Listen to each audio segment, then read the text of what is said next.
Good evening, alumni, faculty, staff, and friends, and welcome to the 2020 Jefferson College of Nursing Evening with the Dean and Alumni Celebration. My name is Marie Marino, Dean of the College of Nursing, and I'm thrilled that you're able to join me this evening. 2020 has been a difficult year for all of us, but it has also demonstrated the resiliency of our students, faculty, and staff. They say unprecedented times need innovative talents, and we certainly have them.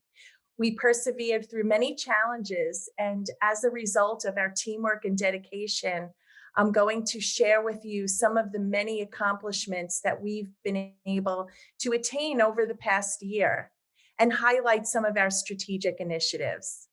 I would like to begin this evening by recognizing a JCN alumnus, Meg Carey, who has also demonstrated resilience, teamwork, commitment to caring for others throughout her incredible career and her accomplishments. So Meg, would you like to join me on screen? Excellent. Hi, And Dean. How are you? I'd also like to welcome some of Meg's esteemed guests and colleagues. So Mr. Kurt Carey, who's Meg's husband, is joining us. Her dad, Mr. Charlie Lockhead, her sister, Rita Lockhead, and some of her colleagues at AdventHealth, New Smyrna Beach, Florida.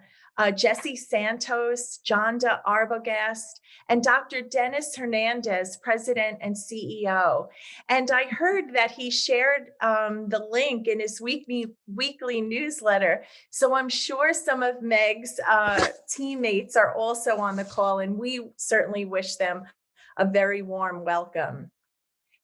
So the Jefferson College of Nursing Distinguished Alumni Award recognizes prominent professional achievements and outstanding contributions in the areas of education, research, practice, and/or service to the profession by a JCN graduate. And it is my great pleasure to announce Meg Carey, retired Colonel, U.S. Air Force, and pediatric nurse practitioner, someone after my own heart, as the recipient of the Distinguished Alumni Award for 2020. Meg graduated cum laude from her BSN program in 1985, and her professional contributions to nursing have been nothing but extraordinary. And I'd like to take a few moments to share her inspiring accolades with you. Meg was born and raised in Philadelphia. A few years after graduating from Jefferson, she was commissioned as in the Air Force as a first lieutenant. And she was competitively selected to pursue study as a pediatric nurse practitioner through an Air Force Institute of Technology scholarship, which culminated in her receiving her Master of Science in Nursing from the University of Florida. She held various nursing and leadership positions at the squadron, group, and air staff level, and was promoted to colonel in 2012. In 2014, she became the commander of the 92nd Medical Group at Fairchild Air Force Base in Washington State. And when she was there, she commanded a group supported by 3 squadrons, delivering highly reliable patient-centered healthcare services in support of 38,000 beneficiaries assigned to the 92nd Air Refueling Wing, 17 partner units, and the local community. Her team of 300 personnel promoted population health through prevention, restored health, and enhanced human performance. And Meg oversaw a $31 million financial program to ensure readiness and operational support for a full range of military missions.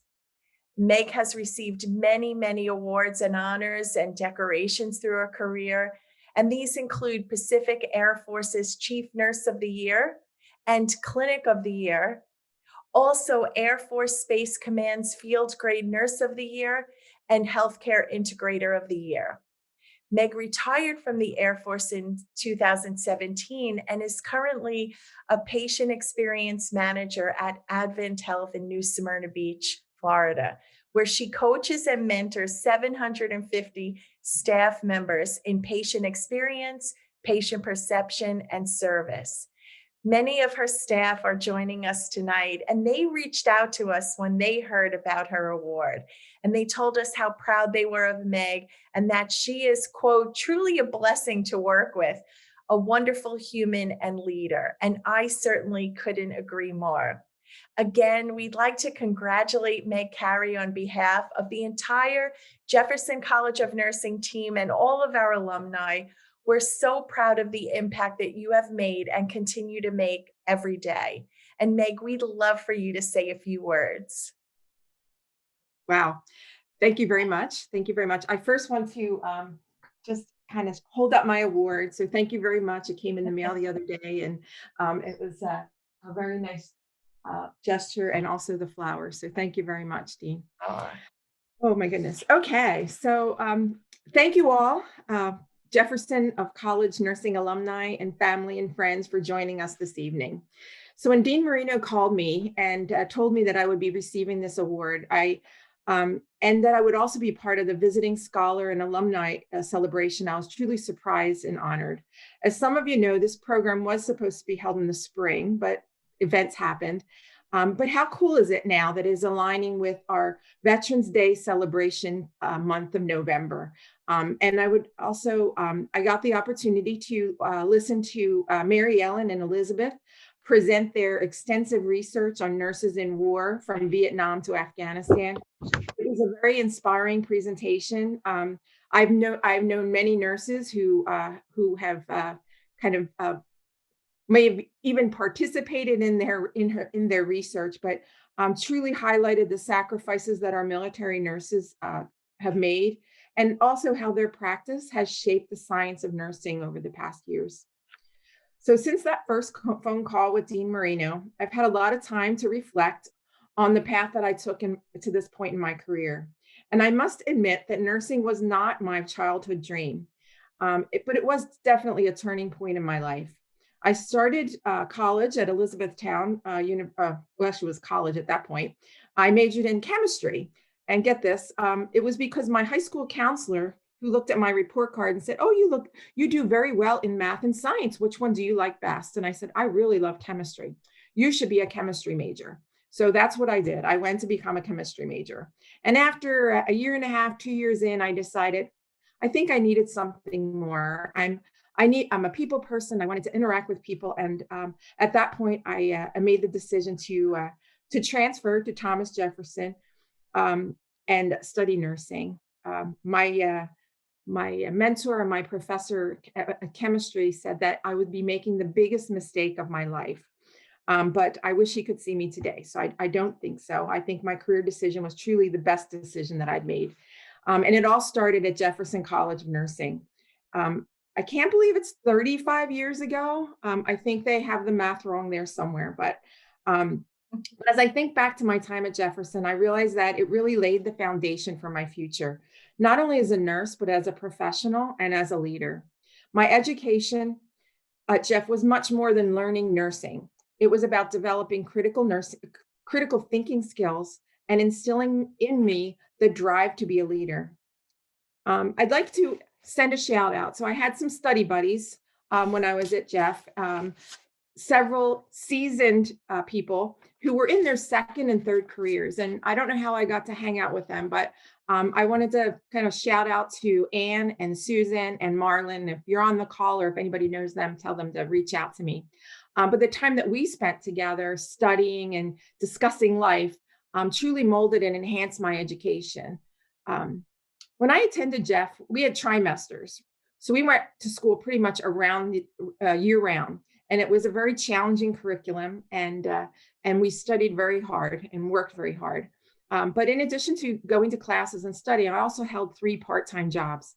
One job was working at a bakery up in Mayfair, where I grew up. And one was being a sales cashier at Wanamaker's. And this would be a wonderful time to be at Wanamaker's with the light show. I know it's not Wanamaker's anymore, but I think they still have the light show. And the other one was working as part of my financial aid as in the work study program, where I actually worked in the office of the dean. And I was responsible for assisting the faculty in copying papers, and the copy machine took up a whole room. and it copied, collated, stapled, binded, did all kinds of cool things. And we were the captain. There was a couple of us that were in that program, but we were the captain in that room. But that opportunity to be there gave me a chance to be up close and personal with not only the dean, but also a lot of the faculty. And those interactions were very powerful at that time.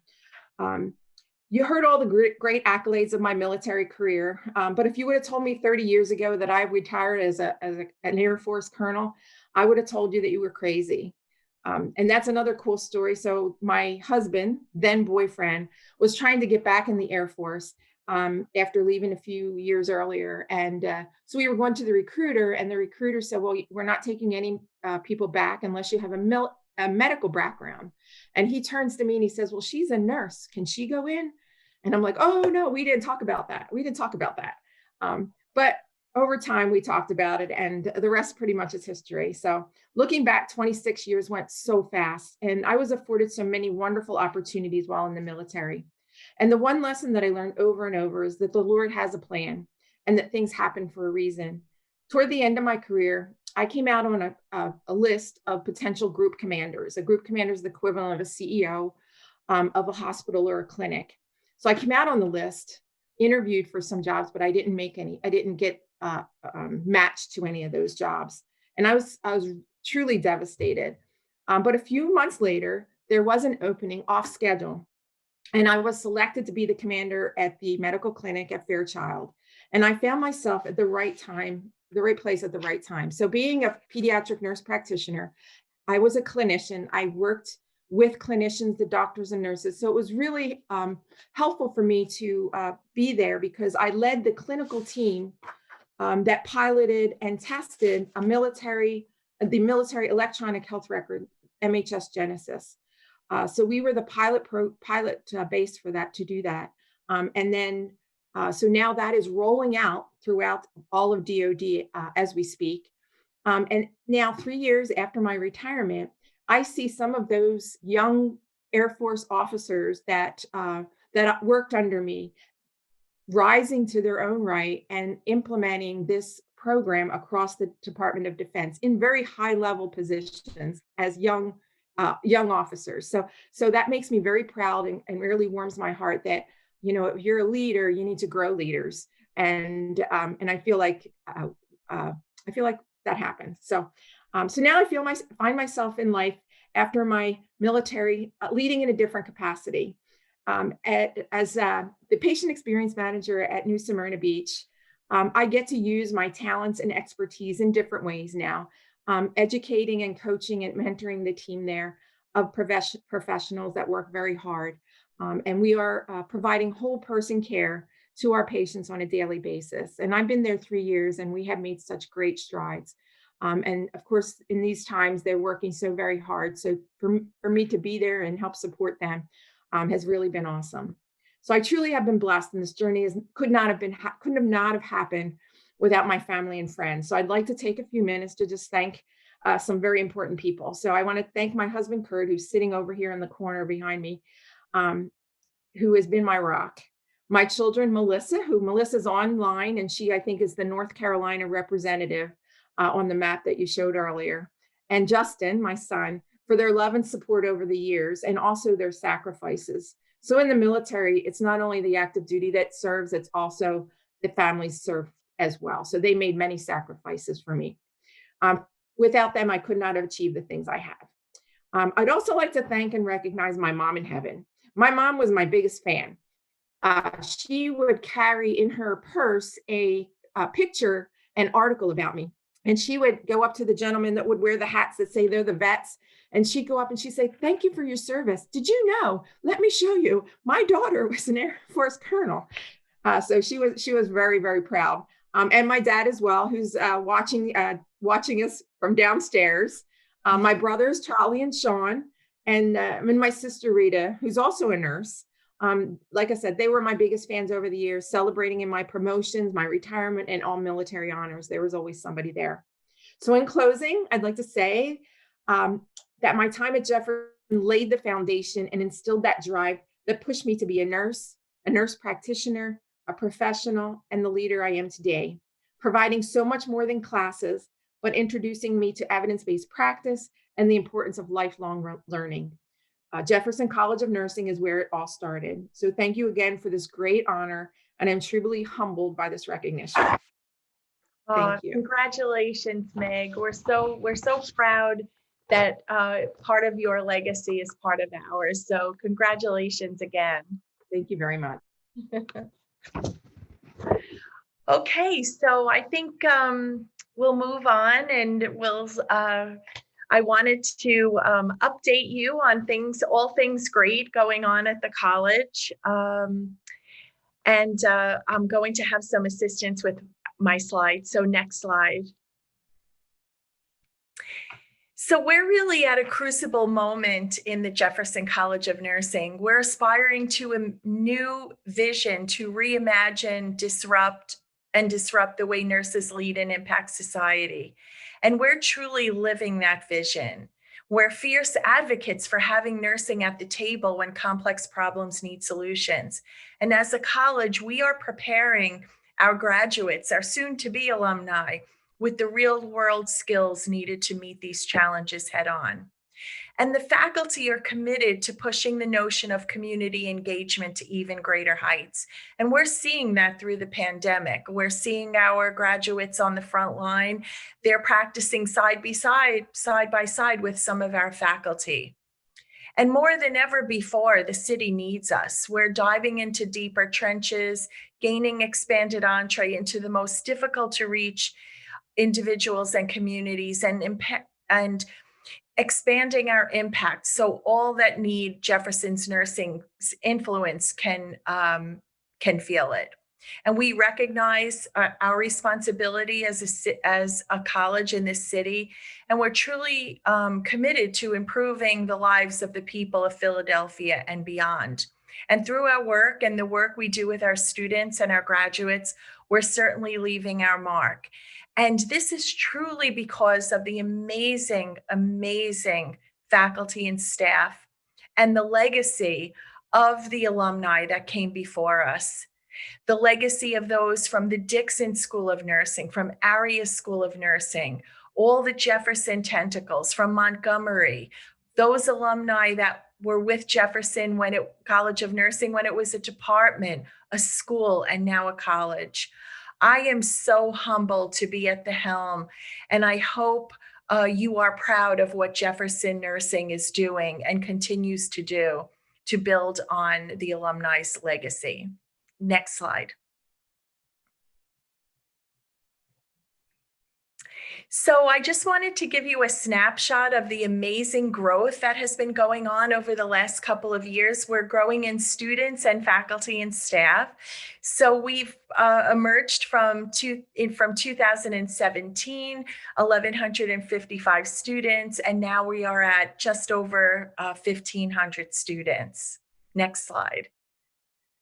And these are the academic programs that we currently have. With the merger with Philadelphia University, we now have a pre-nursing pathway at East Falls. We have our Bachelor of Science programs, both traditional and accelerated. And on the master's side, we have all of our nurse practitioner tracks: family, adult gerontology, acute, adult gerontology, primary care, pediatric primary care, women's health, neonatal, community systems administrator, nursing informatics, and we recently partnered with the Headache Center at Jefferson to offer the Jefferson College of Nursing's first interprofessional certificate, Advanced Headache Diagnosis and Management. And on the doctoral side, we have our Doctor of Nursing practice at the postmaster's entry and at the post-baccalaureate entry. And we also have our Doctor of Nursing practice in nurse anesthesia. Next slide. Next slide. Coming soon, what's on the horizon? So we were just recently approved for a postgraduate certificate in academic nursing. This will prepare graduates who aspire to to pursue a professorial role. So that's our academic nursing certificate. And then a new one on the horizon that will be coming soon is emergency nurse practitioner. This is for family nurse practitioners that are practicing in urgent and emergent settings. We're in the process of developing a psychiatric mental health nurse practitioner. We just submitted that to the PA State Board of Nursing, and a new master's and postgraduate certificate in transformative systems leadership, and then a DNP in executive leadership, and then our PhD in nursing, which is in development and hopefully will launch at the end of 2021. Next slide. So what does the college look like today? Well, almost 77 full-time faculty and 20 full-time staff. Where we are recruiting some of these spots where we have just filled.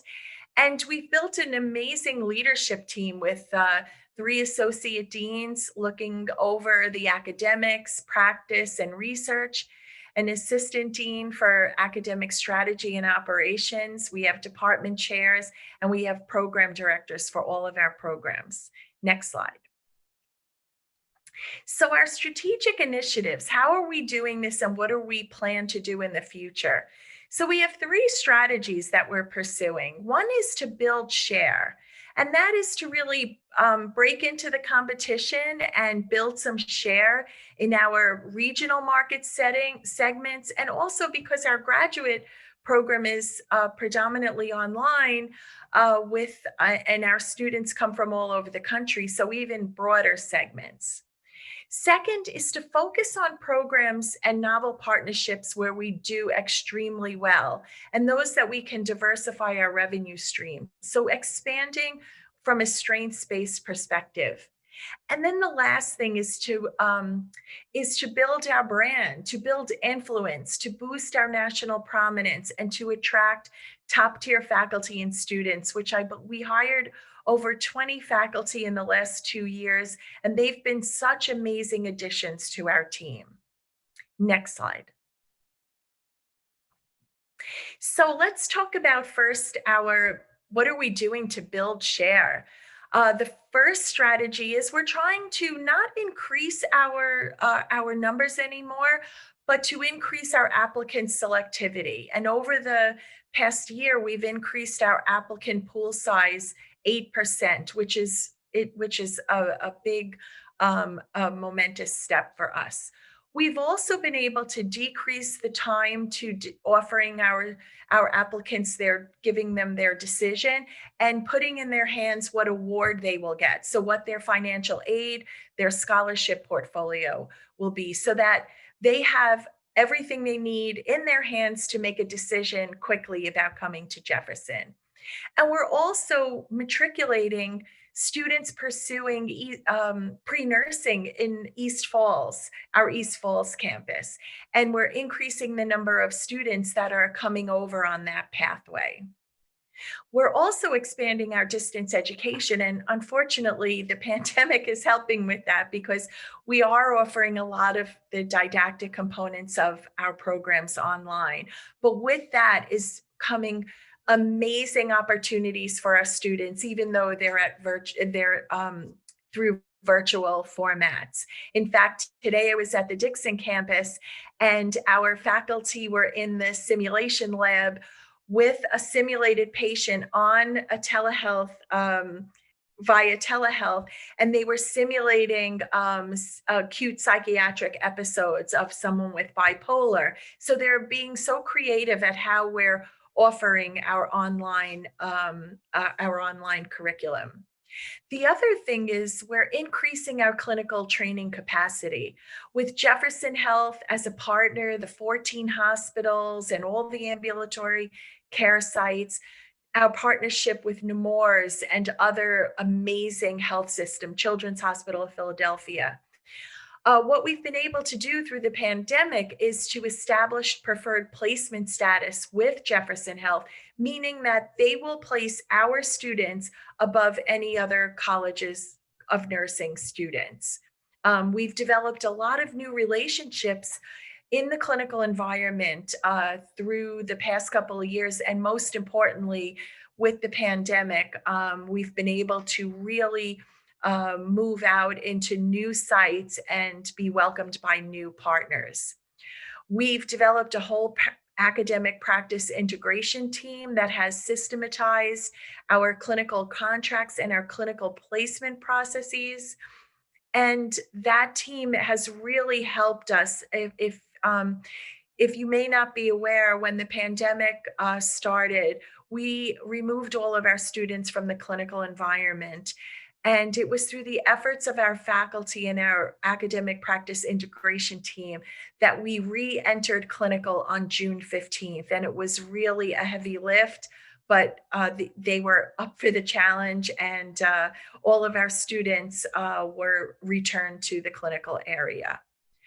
One area where we're seeing tremendous growth is our accelerated Fact 1 program, so our 1-year accelerated program, and also our DNP, the Masters to DNP. And these are areas that if we do grow or shift enrollment, it will be in these programs. And then most recently, we opened our brand new Dixon campus. So we had our beautiful campus in the Abington-Dixon, in our old campus where the Dixon School of Nursing was.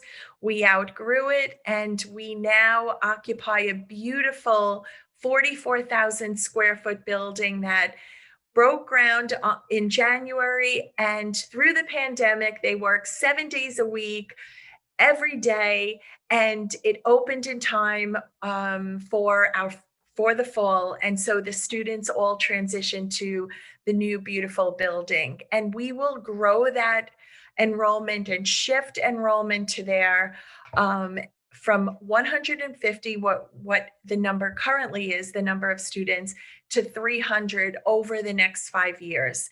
And we will add up to 15 new faculty positions there. This building did not come without some wonderful, amazing benefactors. The university gave us an amazing pool of capital to develop this building.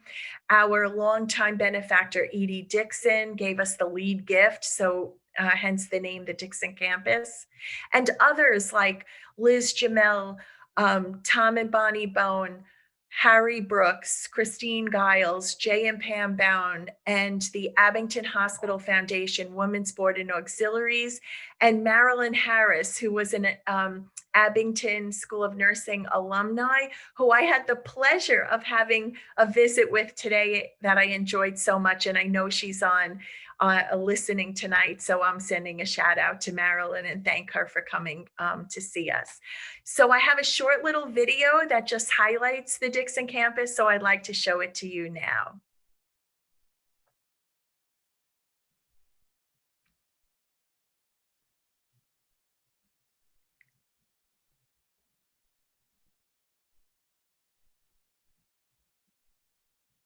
Oh, I think do you hear that?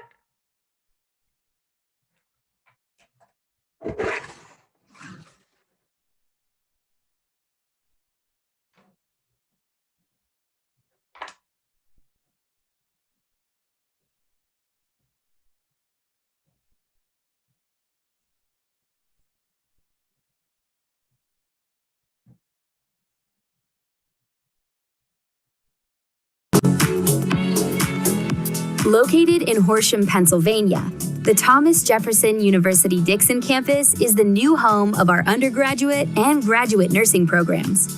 The 44,000 square foot facility provides state-of-the-art academic resources for students in the region and will provide our nursing programs with the technological resources, social amenities, and physical space to grow in renown and capacity over the coming years. The Dixon campus has been designed as a future-focused academic space. Nearly 1/3 of the facility is devoted to our new simulation center, where you will encounter complex clinical scenarios that parallel, anticipate, and amplify real-life situations. The center is a dynamic learning environment that employs standardized patient actors, simulated domestic and clinical environments, the latest technology and training devices, and real-time observation and feedback. from the basics of giving an injection and maintaining a sterile working environment.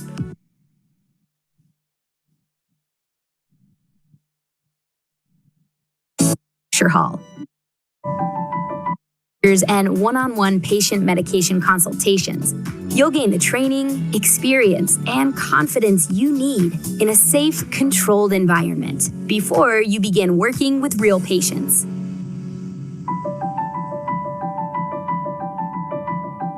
The new campus also includes a 200-person tiered lecture hall and 3 ADC classrooms that will support the latest innovations in instructional technology.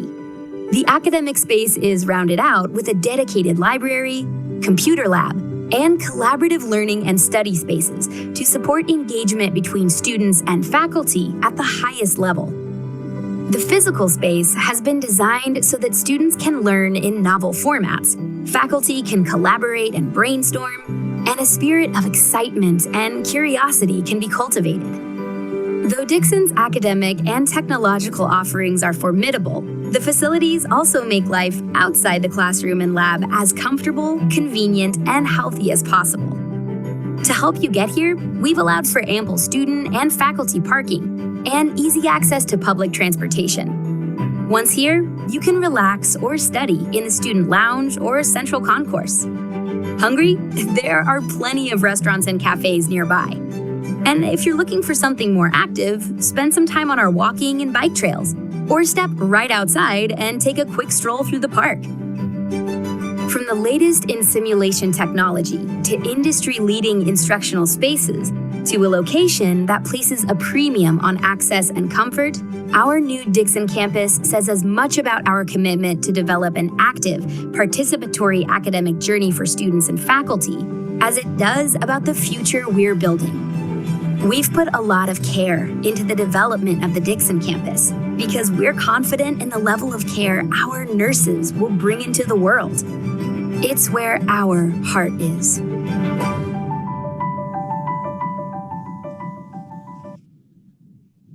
I would certainly love to give any of our alumni a tour or to meet you there. We're so proud of it.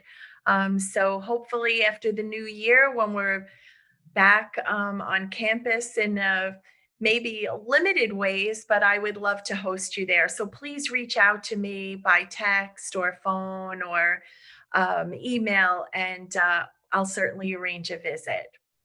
So moving on to the next part of our strategic plan is our strengths-based expansion. And you will not believe the capacity of this faculty. They are just amazing. And just let me give you just a couple of examples. So we're really leveraging the academic partnerships we're building with Jefferson Health and Beyond. And I want to just highlight two.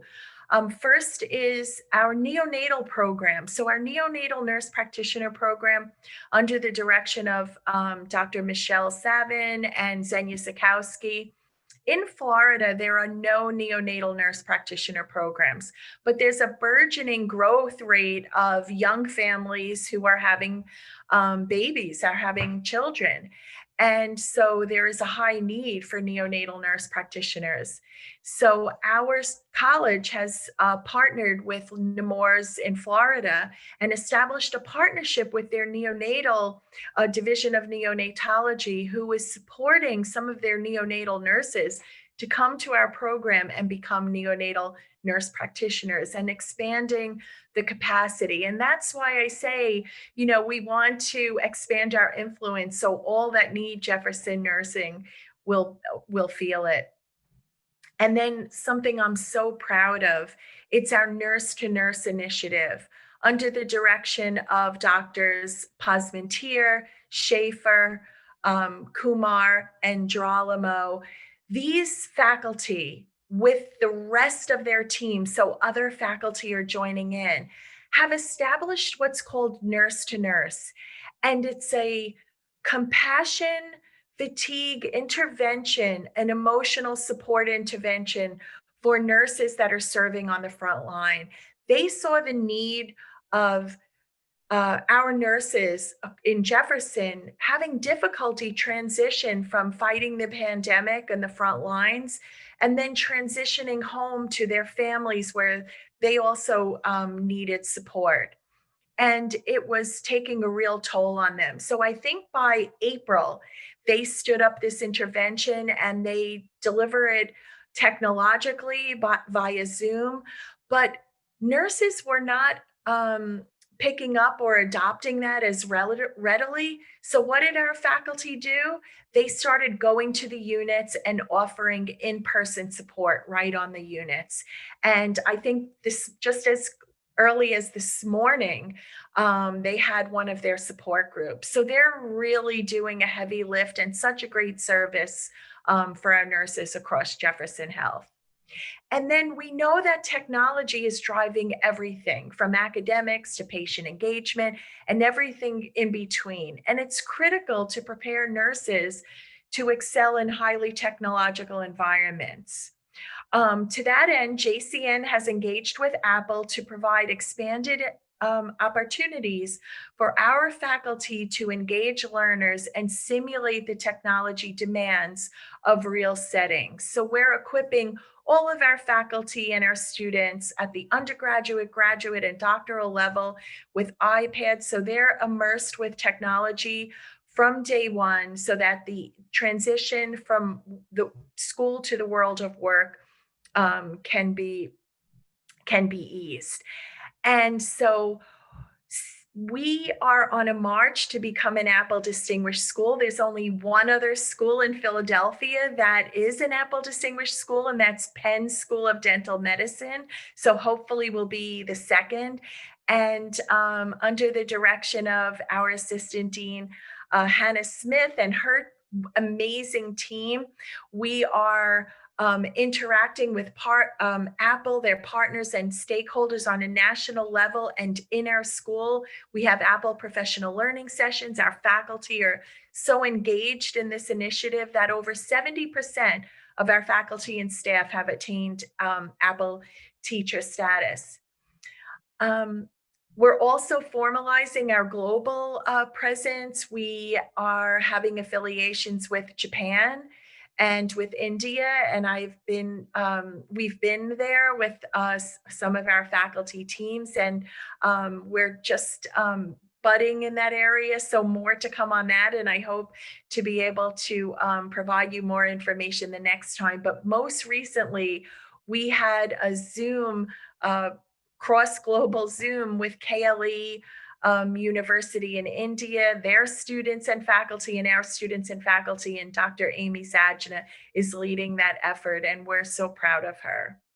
And we're really improving and retooling and contemporizing our academic programs of excellence. We're making revisions right now to our baccalaureate program, and it's our new next gen curriculum. And then we're streaming that across all the degree levels. And we really have hardwired an academic success initiative. We have an academic success team that really supports our students. And I already had explained to you about our advanced headache diagnosis and management certificate, which is our first interprofessional certificate. Next slide. And here we are with our nurse to nurse team. I wanted to give a little shout out to them. So that's the team, and they're just doing amazing work. Next slide. So I'm going to ask you to do next slide again. Sorry. And here is one of our faculty, Carol Devlin, who is just looking amazingly happy, having a great time. And again, our march to become an Apple Distinguished School, which hopefully will be in the next couple of years, but there'll be smoke signals going out and you'll hear a lot about it. Next slide. Yes. So on to the brand management. And this is an easy job because our faculty are all over presenting and receiving fellowships. But some of the things we are doing is we've received a very generous gift from the Stratton Foundation. And under the direction of Joanne Robinson, we've built out an Office of Research and Innovation, and we're offering pilot grants to our faculty so that they can engage in pilot work, and then that will transition to a broader grant on the federal level and a broader monetary grant. Another thing we're doing under Dr. Valerie Clary Miranda is we are partnering with Jefferson, New Jersey to increase research at the bedside for their nurses. And she is spearheading this and working directly with nurses at the bedside to develop their questions that they have about patient care and helping them engage in scholarly inquiry. We're boosting our national rankings. Our NCLEX scores, our licensing scores have been over 90% for the past 2 years, thanks to all the baccalaureate faculty. And we're working on our US News and World Report ranking. So we hope that this year we will be increased by 10%. And I have no doubt that we'll be doing that. To increase our national presence, we've marketed an AACN TV feature. We were selected by AACN to have a film made about the Jefferson College of Nursing. So you'll see that we just started a YouTube channel. So I'll get that out to everyone, and that will be one of our videos on there. We've also added a digital media coordinator, Francesca Stokes, to our team, and she's helping to really put us on Instagram and Facebook and spruce up our website and really get the stories out about Jefferson College of Nursing. And then we have, I'm going to give you a little, the Nurses Hack for Good under the direction of Kathy Schaefer, to piloting an app for the mental support of nurses. And then we're attracting some great benefactors, and we're increasing our scholarship level. This year we had nearly $1 million in scholarship, and one area of focus for the next year for me is to build on that. I've launched a Dean's Advisory Council, so many of our council members are on the call. And again, for the Dixon building, we've secured $1.25 million in funding. And then seeking programs of distinction. So we're launching our PhD program. Hopefully that will be up by 2022. And most recently, we've established a role, and we've received a Chief Compassion Officer who has 4 legs and paws, and her name is Maggie. It's Jefferson's first facility dog, and it's in the Jefferson College of Nursing. So Maggie will be supporting students, faculty, staff, patients across Jefferson, our communities that we serve. And the pandemic sidelined her a little, but I'm trying to get her in there whenever I can. So I think I have some pictures to show you. So next slide. And this is Kathy Schaefer's initiative. Her team developed an app where nurses receive emotional support for anxiety, PTSD, burnout, moral distress. She is also one of our spearheaders for the Nurse to Nurse initiative. And she's just an amazing, incredible woman who has just really made a dent in the compassion fatigue that people are experiencing in our system. Next slide. You can fast forward again. So Born to Serve, and what better way to end an evening before we ask for questions, and that's with a puppy. So Maggie originally came to us last Veterans Day when we had a panel about how service dogs are saving veterans' lives, and how this amazing organization that we partnered with, Leashes of Valor, has came and talked to us about how they are pairing dogs with veterans that have PTSD and TBI. So this is Janique Massengill and Jason Haig, and we didn't know it at the time, but that was Maggie. And she was soon to, later on, 6 months later, she became our dog. So she was in training at the time this picture was taken. And at the time they came to Jefferson. And this just happened to be the dog that they brought along with him. And then the next slide. In April, Maggie was delivered. You know, we were in the throes of the pandemic at the time. It had just started in April. We were just learning about this whole thing, and Maggie was ready to be released for her to serve as a facility dog. So I took her to my home in East Hampton, New York, and then eventually we made it back to Center City. It was a long trip, so you can see she was a little exhausted by the time she got to my office, but since then she's been amazing. Next slide. This is her in the Dixon campus. These are our brand new nursing students. They were so nervous. They showed up at Dixon and they were getting their PPE and soon to be in the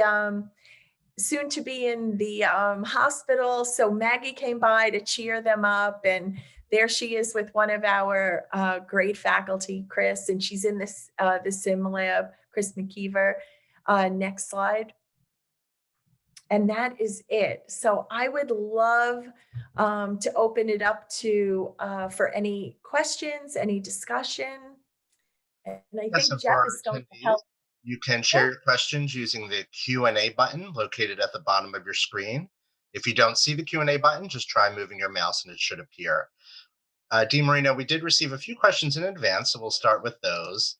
Um, the first is, how do you, as it relates to the pandemic, how do you think that the COVID-19 pandemic has shed impactful light on the mental health aspect of nursing and medical care industry?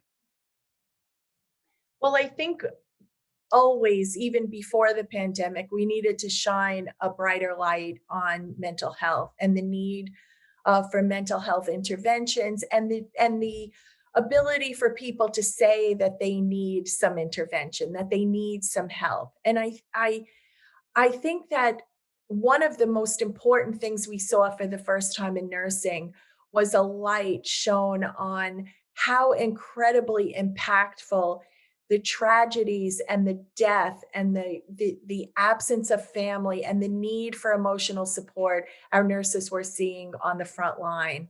And like I said, our faculty recognized that right away, and they sprang into action. And from that, so many issues have come to light, and we are developing amazing partnerships to help address them. So we talked about Kathy Schaefer's with the Nurses Hack for Good and her team. We also have another relationship with UNC, University of North Carolina, Chapel Hill Medical School, under the direction of Angela Girolamo. Dr. Girolamo has partnered with them. And we have a Heroes Health initiative. So we're encouraging nurses all across the Jefferson system to download an app that assesses their daily, gives them a little checklist, almost like the checklist you have to check to see if you have COVID. This is a mental health checklist. How are you doing today? What kinds of feelings are you having? And this data gets flagged. And if it rises to a certain level, it goes to Angela, and then she can reach out to them and offer them supportive services. So it is shining a light. And I think even more than that, we're letting people know it's okay to say that you need help, or you're stressed, or you just can't take another step. So yeah, I'm so proud of them. I'm sure. Wonderful. Another question is, is related, and from an academic perspective and a clinical training perspective, how are the students faring with the disruptions that they've had in their clinical study and in their move to remote learning?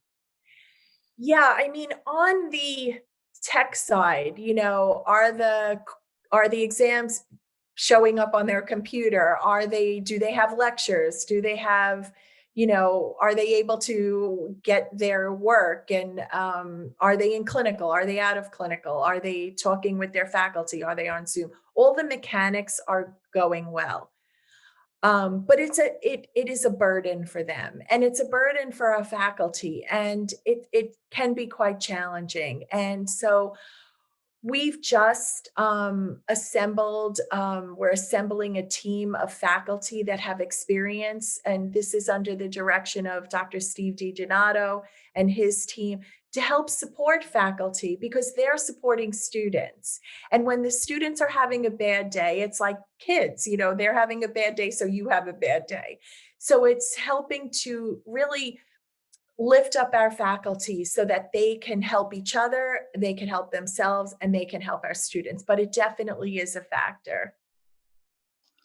Wonderful. And I think we have time for just one more question before we say goodnight. How can alumni, all of our alumni from the diploma nurses to Center City throughout the Jefferson enterprise, how can they help? How can they get involved?